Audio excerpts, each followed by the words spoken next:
Happy National Nonprofit Day. Let's discuss the history and importance of nonprofit organizations. Let's start with the history of the National Nonprofit Day. Sharita J. Herring, an author and speaker, started National Nonprofit Day to educate, enlighten, and empower the important roles that nonprofits play in our society.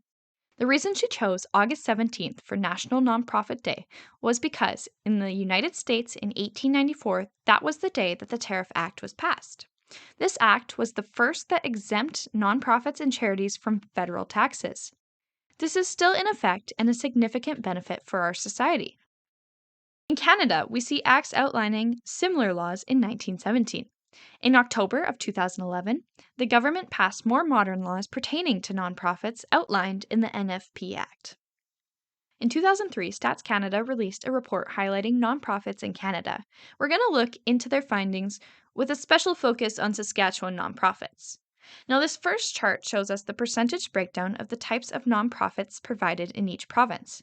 I encourage you to pause the video if you'd like to look at the chart more in depth or to follow the link below to read the report yourself. What I will highlight is that 10.2% of nonprofits in Saskatchewan fit under the arts and culture category.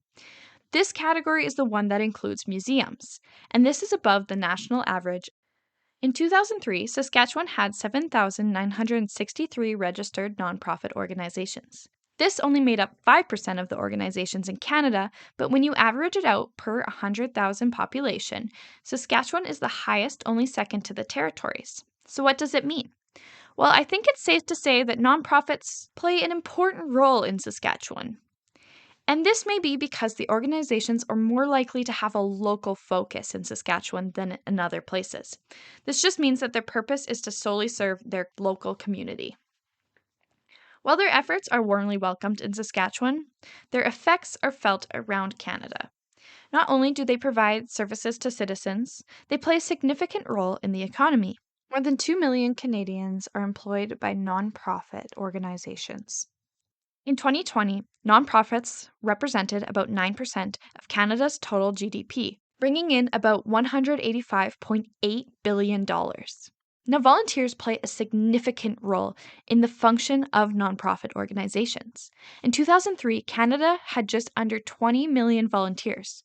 Of those, Saskatchewan's volunteers made up 3.4%. Now, 93% of the volunteers aid in delivering programs and services, including fundraising efforts. These volunteers contribute about 91% of all volunteer hours. 69% of those 93% of volunteers are frequently engaged with nonprofit organizations, volunteering more than twice a year. The other 7% of volunteers are involved in the government of nonprofit organizations, serving on the committees or the boards, and these volunteers account for 9% of all volunteer hours.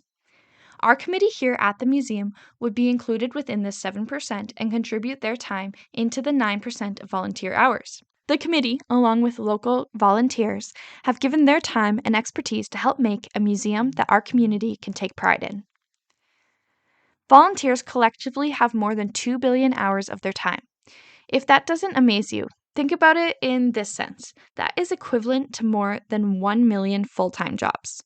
Individual organizations on average might have 14,492 volunteer hours, which would be equivalent to 7.5 full-time jobs per organization. I really liked what the report said about nonprofits and their volunteers. It said, nonprofit and voluntary organizations are an integral part of Canadian life, serving as vehicles for engaging millions of Canadians in efforts to address needs in their communities. They operate in a broad range of areas, often working locally to provide public benefits, end quote. Here at the Whitewood Historical Museum, we would like to thank our volunteers for all their hard work, expertise, and time that supports us in accomplishing our goals. The list extends way past the committee members, whether you helped us set up our displays, with our renovations, running events, or even planting flowers. We thank you from the bottom of our hearts here at the Whitewood Historical Museum.